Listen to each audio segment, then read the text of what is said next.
Hello, everybody, and welcome to the 6th season of the Shalom Hartman Institute Rabbinic Holiday Webinar Series. We apologize for a few minutes of delays at the beginning of the program. Well, we worked out some technical difficulties, but we're happy to be with you, and thank you for your patience. And we know you'll have a great program. Tonight, we're with Rabbi Tamar Elad-Appelbaum, who I will introduce in more detail in a second, as she will talk about the new year, being on the threshold of a new year. But I just wanted to, again, remind you that this is the first of 4 programs in this series this year. We have one at Thanksgiving, which is a kind of a different approach than we've taken, and 2 others in 2018, so we look forward to that. And especially because we have had a difficulty, I think we'll dispense with some of the other preliminaries, and we'll get right to the program. So I would like to introduce Rabbi Tamar Elad-Appelbaum to you. Rabbi Tamar Elad-Appelbaum is the co-founder of the Beit Midrash for Israeli Rabbis, which is a joint project of the Hadmidrasha Educational Center for Israeli Judaism and the Shalom Hartman Institute. She's also the founder of Kehilat Zion in Jerusalem, a remarkable and wonderful kehillah. I've been there myself, and if you are ever in Jerusalem, you must make it a point to come.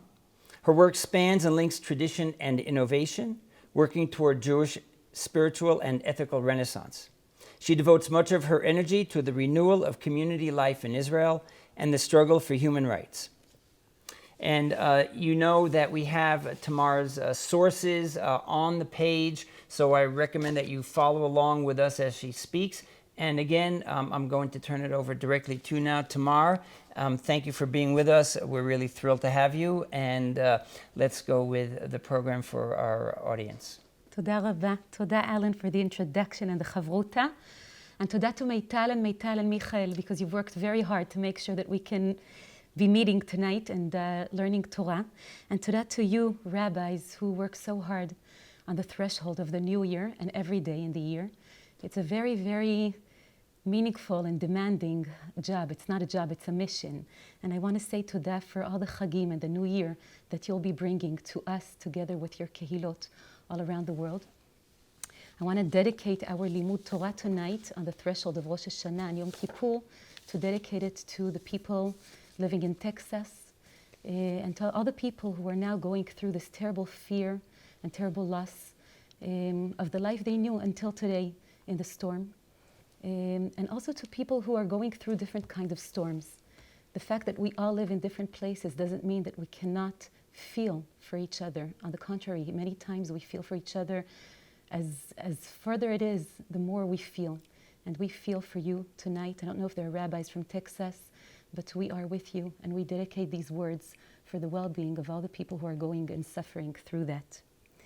I want to start with saying that I started to think about this shiur, about this learning, because of my little daughter, our 3rd little daughter called Be'eri.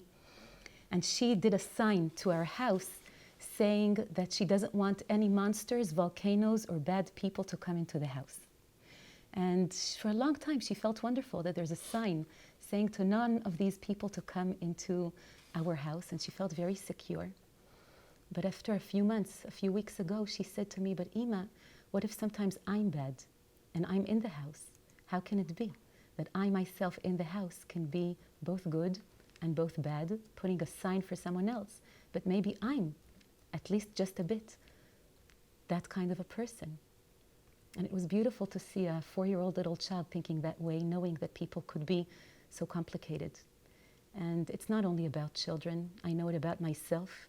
I look at myself in this past years and all the things I've been learning and growing from, thinking about. I learned from the people I've been working with and escorting that life is very complicated. Many times we speak about it from the outside, but when we look at it really from the inside and we ask ourselves, who are we? Man, women, the people that we are very, very complicated. And that's why this is what I want to talk about tonight, about that meeting point between how beautiful we are and how ugliness people bring to this world. Rosh Hashana, according to the Midrash, Pirkei de Rabbi Eliezer, and Vayikra Rabbah, Rosh Hashana, the birth of the world, was on Kafhei Be'elul, on the 25th of Elul. And 6 days later, Adam HaRishon was created. That day was Rosh Hashana. So Rosh Hashana is not the day on which the world was created. It was the day in which Adam was created, all of us, that very complicated thing called Ben Adam, Bet Adam. And many times I think to myself that we should, for at least just an hour, a few minutes tonight, go into the pipeline, into the pipe system of who we are, and maybe understand something a bit better so we can go into the new year from a bit of a different angle tonight. In a way, it's like Tamar says to Judah, to Yehuda, Hakerna, lemia chotemet ve'aptilim. We have to recognize who the seal and the cords and the staff belong to. So I want to start with the fact that the word tshuva, at least in my midrashic thinking, the word tshuva before lashuv comes from tashash, from being weary, from the hard work we do. And tonight we're going to talk about that. So starting to talk about it, I want to look at the first text you have, at the source coming from Vayikra Rabbah. And Rabbi Shmuel Bar Nachman says, when God created Adam, he created him androgynous, and then he sawed him into two and made of him two backs, one for each side. Rabbi Shimon ben Lakish said, when Adam was first created, he was given two faces, which were sawed into two backs, one for male and one for female. So these Amoraim have something in common. They both think maybe a bit differently about the nature of the connection between those two sides. Rabbi Shmuel thinks that the nature is in the organs of the two people and where they connect. And Rabbi Shimon says that it's in the faces where something is created. But both of them have something in common, and that is that all that person has is a face. The person, Adam Rishon, in this text, has no back. He was not created with a back. He has only panim. He has only a face from both sides. One side a face and the other is a face.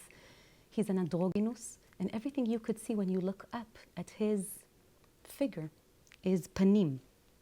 And the gav, the back, comes only b'diavad. It's something that happens only later after God cuts that creature that had only faces into two. It doesn't mean it's easy thinking about the human beings as twins. We were really born as twins, according to this tradition. And we searched for our twin for a very long time. And many of our ancestors thought that we were really created as twins. You know, Rav Yosef says that Cain veHevel were twins in Pirkei de Rabbi Eliezer. Rav Yehuda says that every shevet, every tribe had a twin sister. So many of our ancestors thought that we were created in twinship, in twinhood. And we can think about that when we think not only about specific people, but about any creature, human creature in this world. Maybe even sometimes about nations. We're all twinned together from the beginning. And it's not easy. The twin could be the shadow. It could be even sort of a ghost. Rashar Hirsch, Rabbi Shimshon Raphael Hirsch says, Te'omim comes from the word im.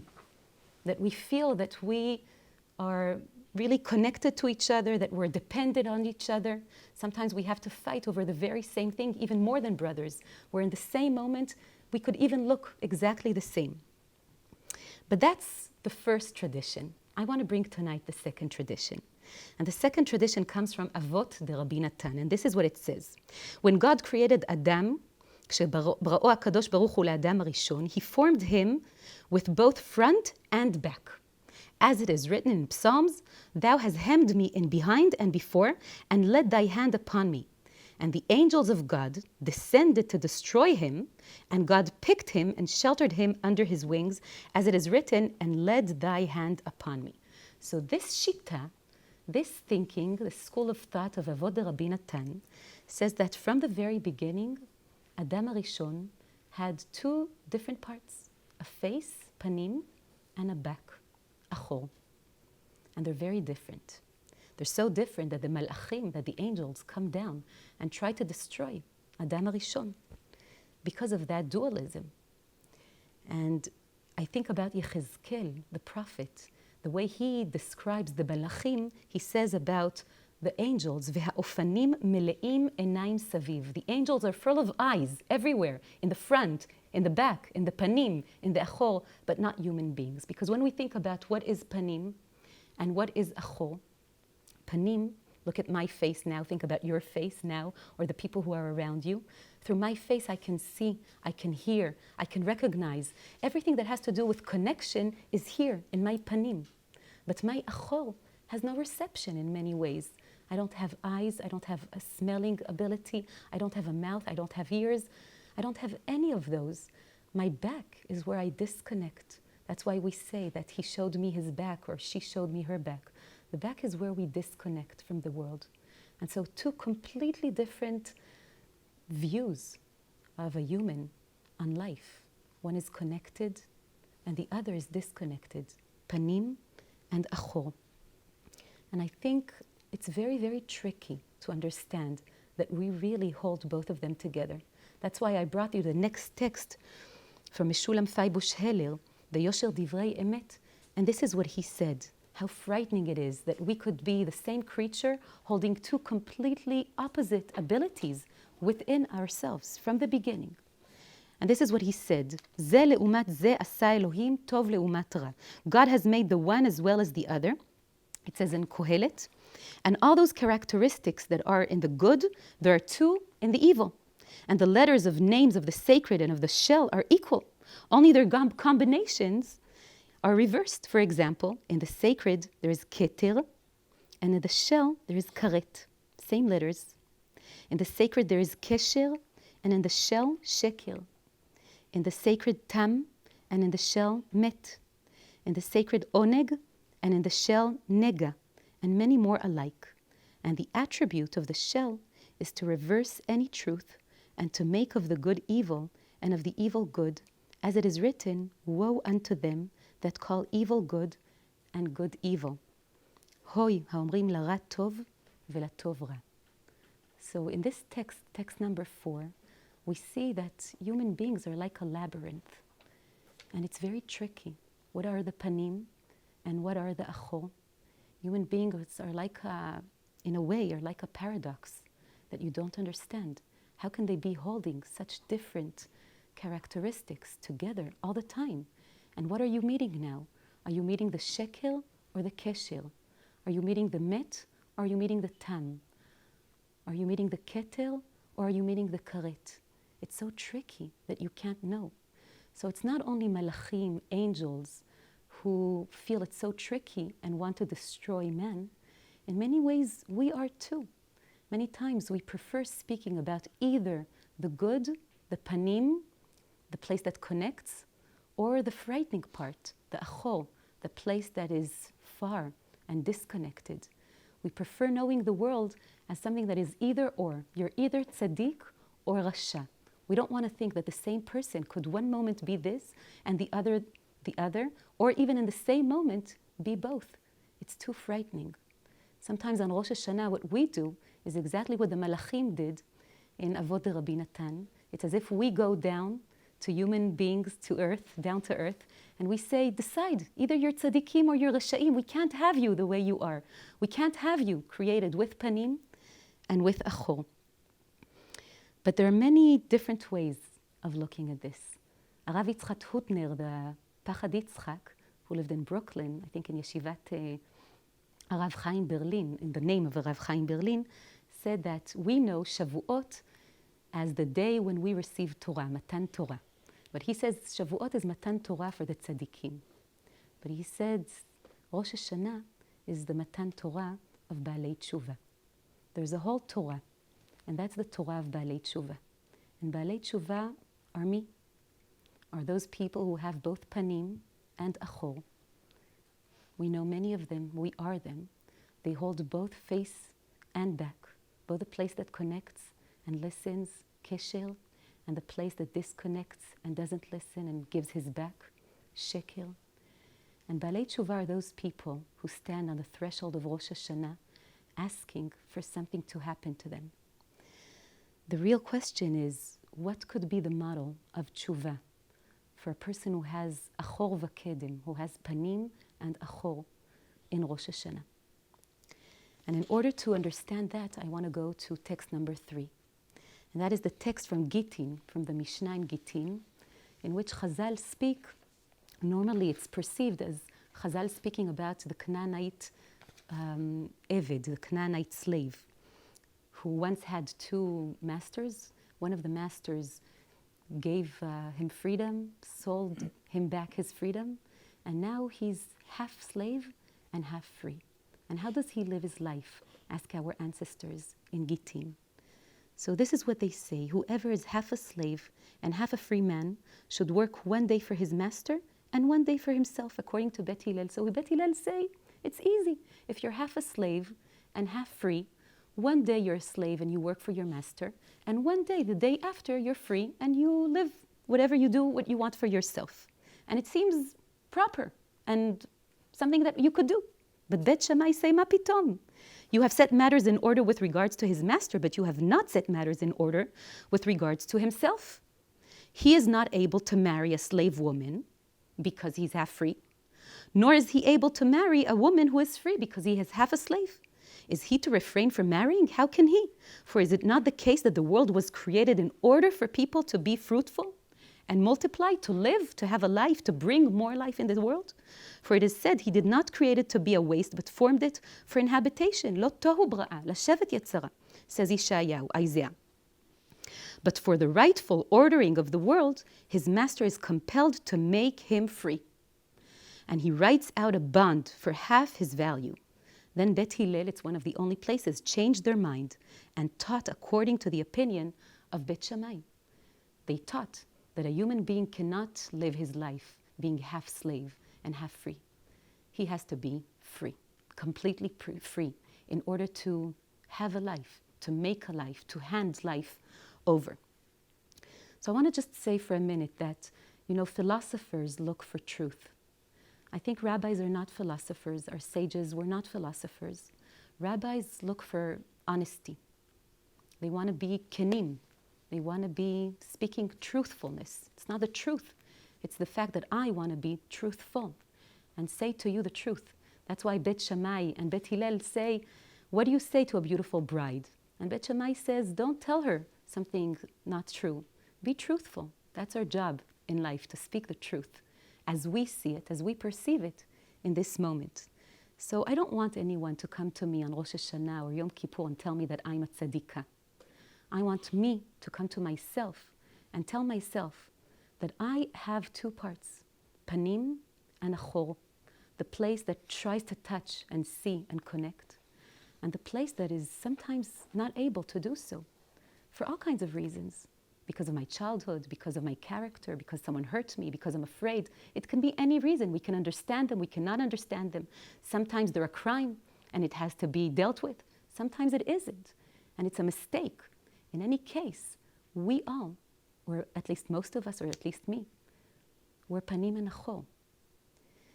And so the Rambam too says that Adam bikvot, after the Midrash, he says in Kohelet Rabbah and in other places, he says Adam has to see himself, a man has to see himself, a person, all his life, every day, all the year, not only on Rosh Hashana, chetzio zakai v'chetzio chayav. Half of him does well, does good and kindness, and half of him doesn't.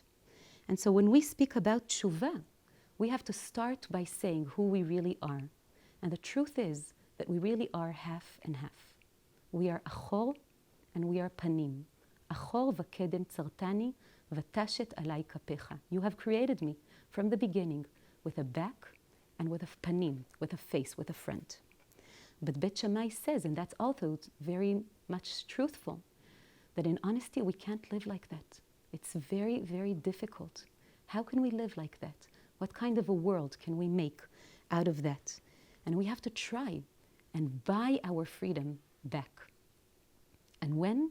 On Rosh Hashana. And this is what the Sfat Emet, the third Rebbe of Gur, teaches in number 5. And he says, on Rosh Hashana, Yosef came out of prison. It was on Rosh Hashana. And he goes on and says, my father and teacher taught that the inner point, Ot Brit Kodesh, is free of all foreskin surrounding it. And it seems that as God reveals his providence on that day, when all creatures pass before him, in the same manner, within the soul of a person, the inner point is revealed.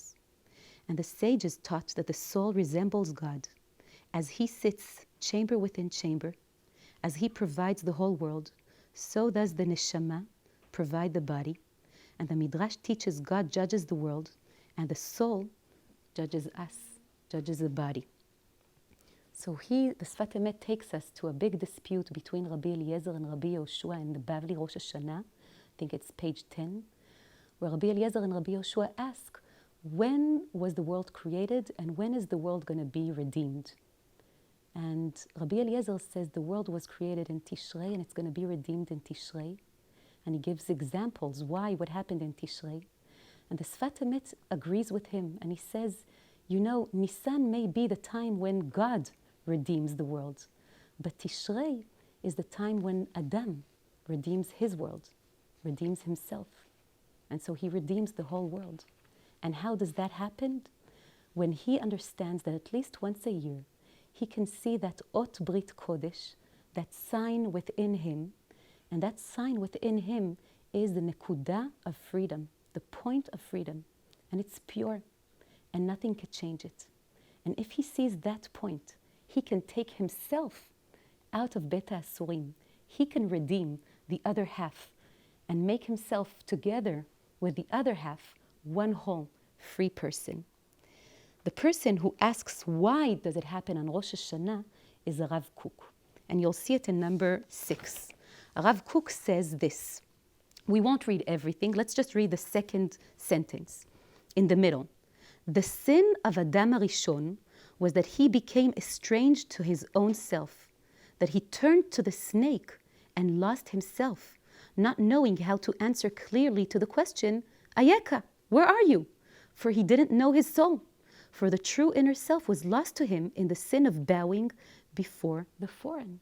So what's the sin of Adam HaRishon? The sin of Adam HaRishon is that he was so immersed in the Achor that he didn't believe he had Ot Brit Kodesh. He didn't believe that he had a panim. He had a neshama. Anymore, he didn't trust it. So he let it be and went to seek someone else and listened to someone else. Listened to the Nachash, listened to the snake. And if you look at the last sentence, if you see 2 sentences from the end in the middle, says Rav Kook, the father, we shall seek for our inner self. We shall seek and find ourself. Remove all that is foreign, and you shall know that Ani Hashem, I am God, that brought you out of the land of Egypt to be your God. Ani Hashem Elohechem, I am the Lord. So on the 10th hour, according to the Midrash, of the first day of the life of Adam, he gave up on believing in the ability of his panim. He felt he was trapped in his achol. He couldn't see that point of cherut that has nothing surrounding it, that is pure. He couldn't trust it. And he couldn't believe that as Hashem says, Ani Hashem, and he says, so trust me, I'm within you, I'm there all the time. Whatever you do, whatever happened to you this year, whatever you erred, whatever you sinned, whatever wronging you did, you still have a panim, and you should trust that. So if we have a panim and a achol, if we have both of those sides, Rav Kook tells us that the first thing you have to do to redeem yourself and come out of Beta Asurim on Rosh Hashanah, to come out of prison, of jail, of being half and half on Rosh Hashanah, is first to know that you have both sides, both half, to be candid, to be honest, like Bet Shammai asked us to do. But the second thing you have to do, you must do, is divided into 2. The first, believe your panim.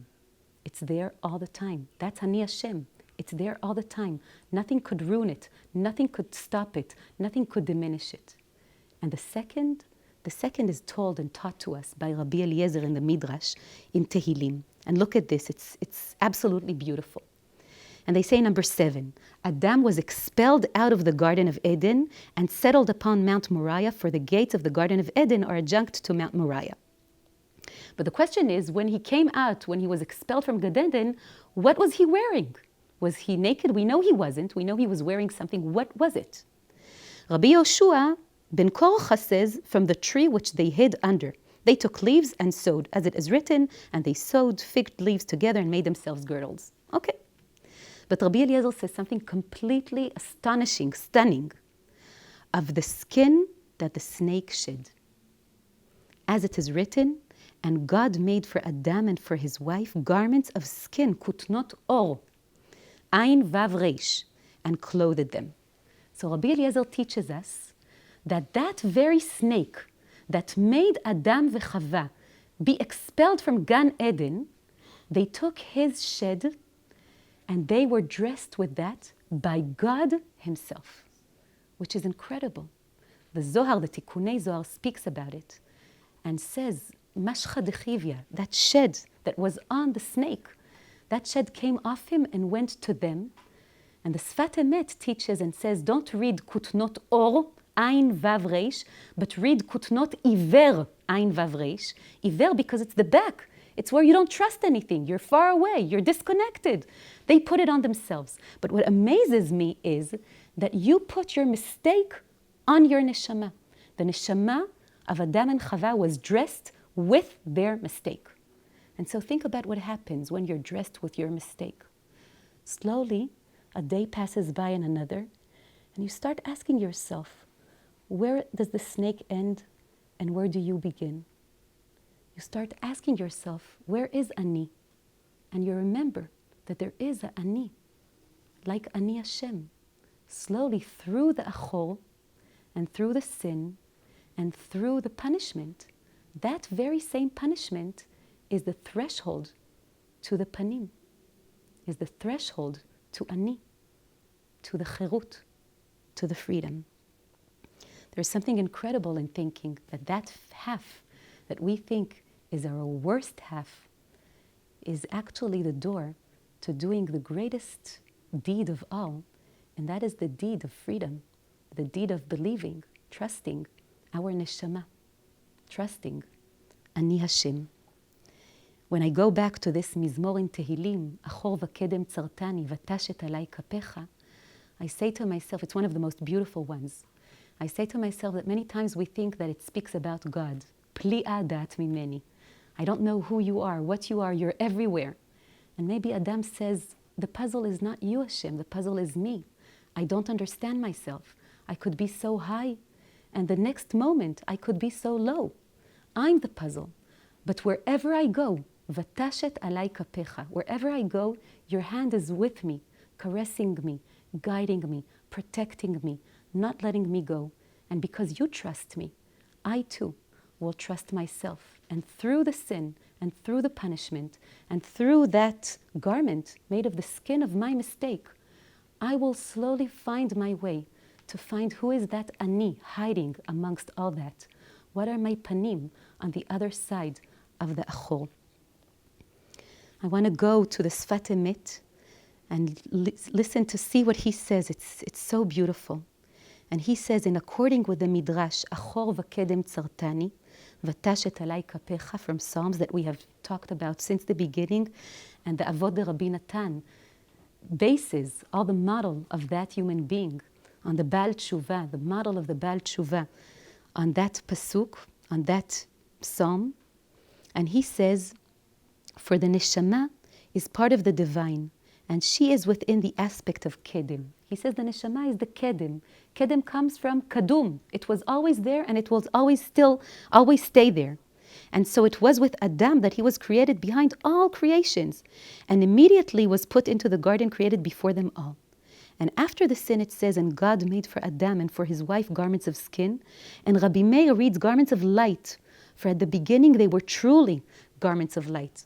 So what Sfat Emet tells us is incredible. He says, yeah, you're wearing right now, at the end of each year, kutnot or, garments of the skin, of all the mistakes. But you have to know that inside, it's not always two sides like this. It could be outside the skin and inside the skin, he says. And outside the skin, you're wearing your mistake.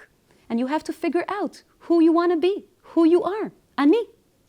But inside your skin, you have always kutnot or with aleph, like Rabbi Meir explains. And it was there from the beginning, and it will stay there until the end. And we're making our way every time from one side to the other.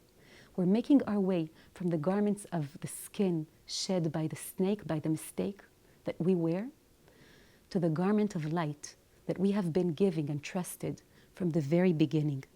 And so I want to say that Rosh Hashana, we call it Yom Zikaron. I want to say that Zikaron is not what we remember, trying to remember.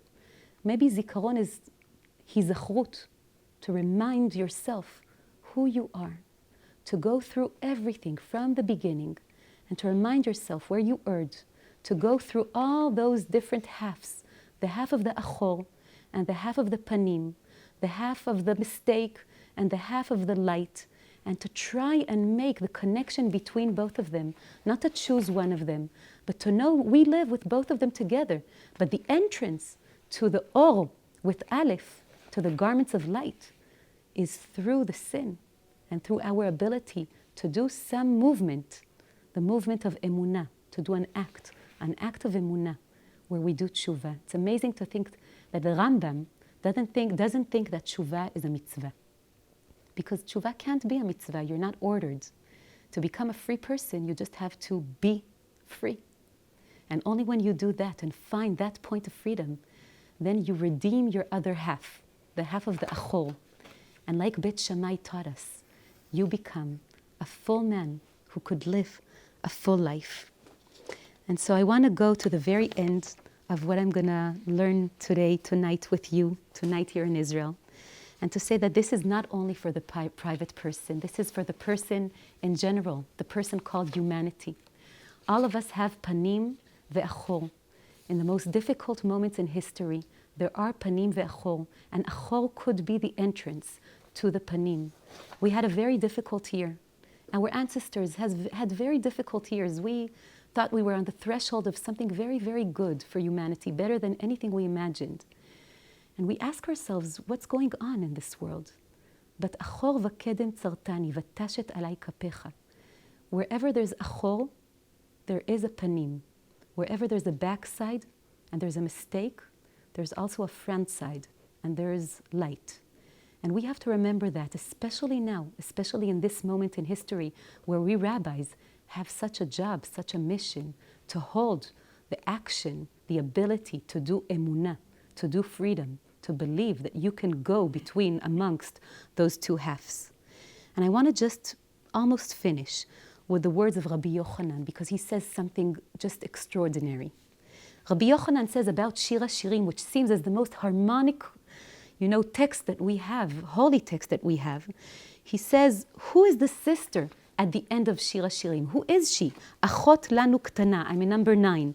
V'shadayim en la. Ma na'aseh la'achotenu bayom sheyidubar ba. We have a little sister and she has no breasts. What shall we do to our sister in the day that she shall be spoken for? And he says, who is that sister? And he answers, Rabbi Yochanan patar krai. Rabbi Yochanan explained this phrase, I'm in number 9 in the second paragraph in the Midrash, as referring to Sdom and Israel. Who is Achot lanu ktana? At the end of Shir HaShirim, it's Dom. All Shir HaShirim speaks about the panim and the achor. And the achor is Achot lanu ktana. And in Shir HaShirim, she's mentioned. And we speak about her. We don't put her aside. It's not either tzaddikim or reshaim. We're all balei tshuva. Achot lanu ktana is Dom. And he says, she has no breasts. She hasn't nursed good deeds. What shall we do to our sister on the day when God punished, and it should be burned in fire? If she be a wall, we will build upon it, because that is Israel. God said, if Israel build their good deeds as a wall, we shall build among them and save them. So what do we do in this time? We do panim. The more achor there is, the more panim we do in our synagogues, in our kehilot, in our homes, in our families, in our lives. The more there's achor, the more there's panim. And the world will feel it's achor. And slowly it will ask itself, where does the snake end and I begin? And it will look for Ani Hashem. But we have to be the reminders that it's possible to do avodat cherut, to do the work, the action of freedom, of belief, of faith. And so we have to hold it and to hold the panim as much as we can and never divide the world into two, but hold it as one together. That's why I brought to you those two sides of two poems that come from Eretz Israel. Davka here, and everything we go through here. What we go through here, that's achor v'kedem tzartani. That is the holy work. All the challenges that we have in the state of Israel, all the challenges are the challenges between Gan Eden and Mount Moriah, between panim and achor. And we hold them strongly together. And we do not give up. And there's no yeush, there's no despair in that kind of a world. There's only work of hope. Hard, very, very tashash, we said about tshuva, very wary, but very incredible work of hope. And I think that in many ways what we want at the end of Rosh Hashanah is to see many people who were invited to speak about their mistakes, about where they erred. And we hope at the beginning of Yom Kippur to see that the synagogue, that the community is full of those sheds of the snake that were put aside as slowly the light of the other side of the panim comes out. And not only the people in our community giving them permission to speak about all the flaws and giving ourselves permission and our nations and our states permission, but only through that ability to define the mistake, but also to see the neshama beyond it, can we build the life that we want. That's why I brought you from Eretz Israel, Davka now, Davka in this moment in history, those two texts. On the one, the text of Aryeh Ori from Ma'agan Michael, the kibbutz of Ma'agan Michael, about all his mistakes. And on the other, the text of Naama Shaked, also a poet, a text that we read in our community of Tzion in Yerushalayim just before Ne'ilah, saying everything we did right this year. Not only the mistakes we did, but all the beautiful things that we did. Ahavnu, berachnu, we have loved, we have blessed. All those things to say that we have seen that and we have done that. And because we have a panim and they have place in our lives, that's why we're able to be bnei chorin. I just want to finish with the last text because I want to finish from Dvar Halacha, which is going to be not only Dvar Halacha, but also Dvar Bracha, words of blessing. And this is what the Rambam says in Hilchot Shofar Vesukah. He says, a person who is half slave and half free cannot even facilitate the performance of the mitzvah of shofar for himself or herself, because the aspect of himself which is a slave cannot facilitate the performance of the mitzvah for the aspect of himself which is free. How should he fulfill this obligation? She should hear a free man or woman blow the shofar. So I want to hope for all of us that when we stand there blowing the shofar, each one of us will be able to blow the shofar because each one of us will stand there as a free person, knowing that we do have achor v'panim, but choosing to take that leap of faith and moving from a world of achor to a world of panim. The blow of the shofar, hence, is where we actually declare that we believe, that we trust, and we sign ourselves to Hashana Chadasha v'metuka. We sign ourselves lechaim tovim u'leshalom. I hope that this is what we will be able to do for ourselves, for our communities, for the world. Shana Tova. Thank you very much, Tamar. So if you haven't heard the shofar call yet, as the month of Elul has begun, you've actually heard it here tonight from Tamar. In fact, we have a fair number of questions that were sent to us beforehand, and maybe everybody had a sense of what was going to be spoken, because some of the questions actually are about what you said, and in a sense you've answered some of them, but I want to get at some of the issues that our rabbis have raised, and maybe you can expand on some of the points. So here, we won't get all the questions, and I'm sorry, as I always am when we can't get all of your questions, but we have time for a few questions. So we have a question from Rabbi Alicia Magal of Sedona, Arizona, and it starts off with a little bit of a commentary. She says, I have quite a number of congregants who spoke to me privately about having estranged relationships and finding great difficulty in the process of asking and offering forgiveness during Elul and preparation for the high holidays. There are causes of abuse or unfair treatment in the past, and they find it easier and healthier, as it were, they say. Healthier to stay away and have no contact with these people. So she has spoken to them about forgiveness as not condoning hurtful behavior, and this very process of forgiveness as allowing a person to move on from abuse, even if one doesn't confront it. But she's struggling. She says, what Jewish teachings do we offer in such cases? And since you were addressing this split, in a sense, within all of us, maybe that is, I don't want to answer for you, but it sounds like that was an answer you were giving before you even heard the question about the difficulty of confronting, as it were, the split, the other half, the other side. Well, it's a beautiful question, and I ask myself the very same question almost every day. First, I want to say I don't know the answer. I don't think anyone does. It's so complicated. I want to say, though, that three things. The first is that, very interestingly enough, the Rambam doesn't have in his Hilchot Tshuva any process of asking for forgiveness. And I ask myself a lot about it, about why. I ask myself, did he understand maybe how difficult it is? And what he does say is that the only way to repent is to really change your ma'aseh, to be in the very same moment and to change the way you act. And that otherwise it's very, very difficult to accept tshuva. Many times I think that the Rambam is giving us a very big declaration that we should accept and say to a person, I am waiting for your tshuva tamid, but it will have to be a truthful one, as we said before. And I will have all the patience to do so, but I will have to wait somewhere else to let you do that work to protect myself. V'tashet alai kapecha, protection, as we saw in Avodah Rabbi Natan, is one of the important abilities that we received and that and components that we received from Hashem, and we have to guard them very much all the time.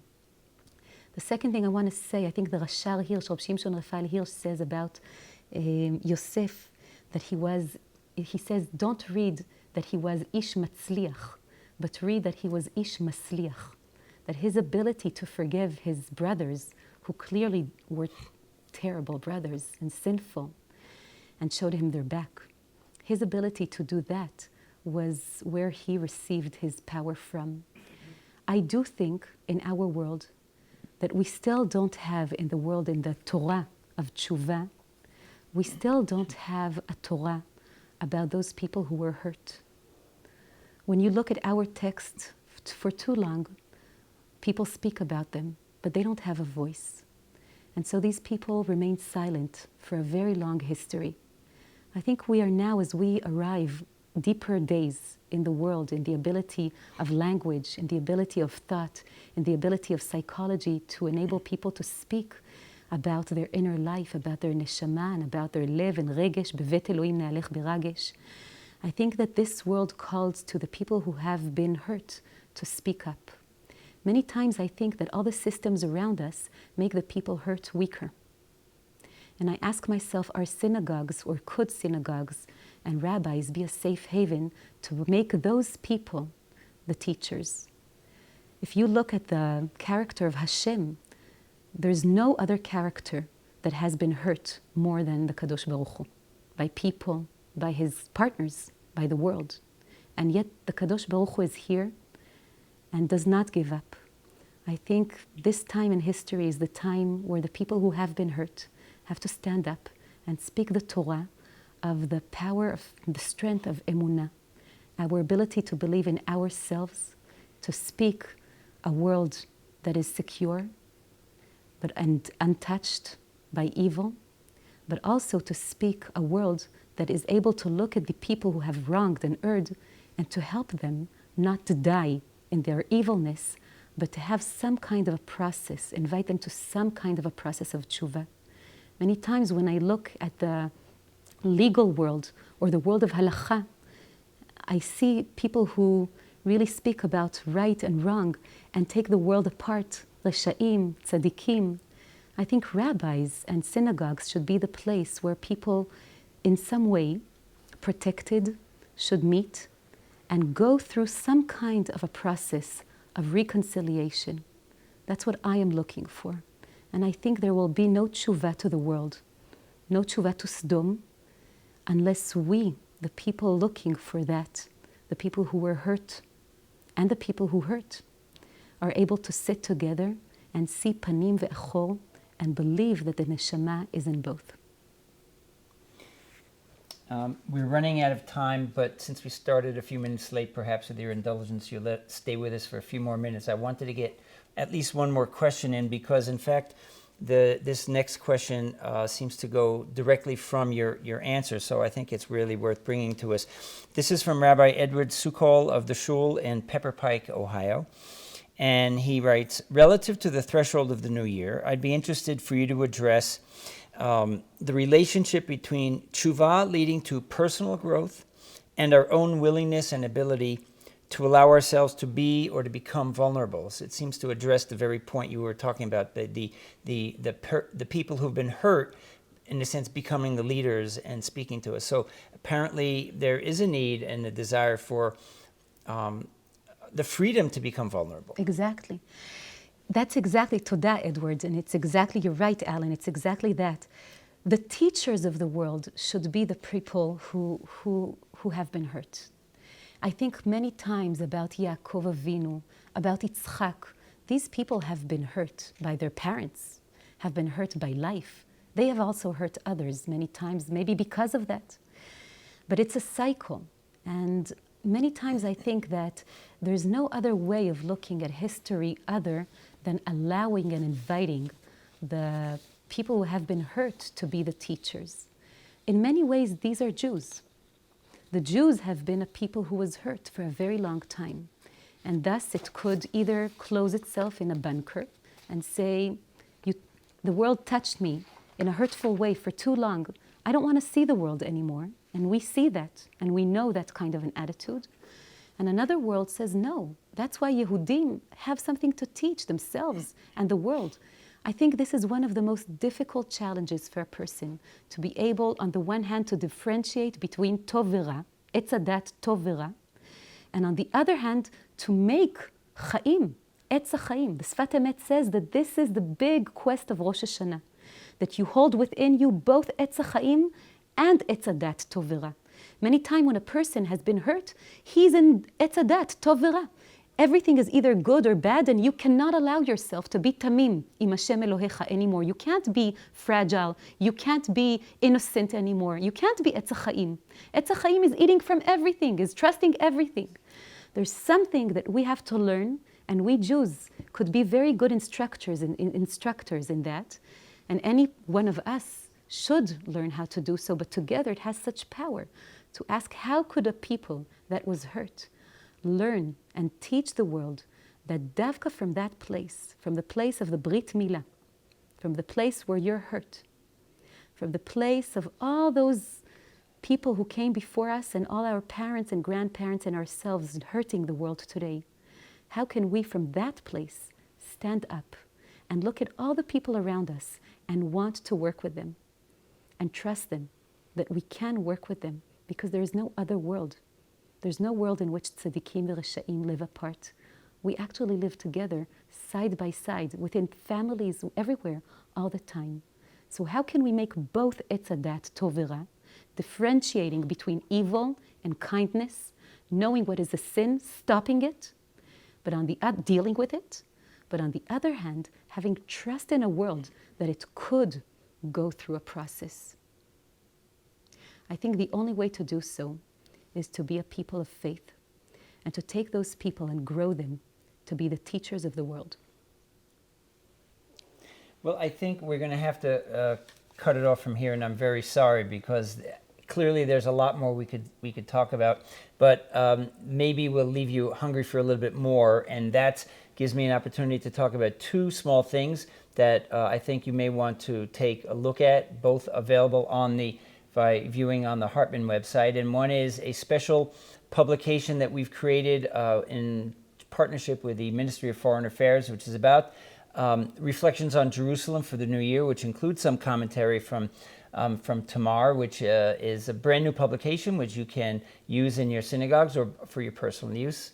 And also we have the brand new I Engage 4 series about the anniversary events of the year, Israel's milestones starting from 1917, taking us up through 1967, the Six-Day War. This is a study series for your congregations, and again, that information, you can learn more about that on our website. Just two final things before we close. First of all, as you know, as we've done in the past, this program will be posted up on our website as soon as we can, so you can review it again when you have some more time. Perhaps show it to your friends and give it some more thought. And Coming up, our next webinar in November is a special program. I can't give you all the details yet, but it's going to be about Thanksgiving, which, while it isn't technically a Jewish holiday, is a holiday widely celebrated throughout the United States, and even more so, even sometimes here in Israel. And so I think we'll have a special program for you then. Again, I want to thank you for your patience in the early moments of today's program where we had some technical problems. I want to thank you, Tamar, for your beautiful talk. The sources are available on our website, and there's a lot more in here. Take your time, look at them again. And I want to wish from Jerusalem, Shana Tova, to everyone watching, and we hope to see you again next time. Thank you very much.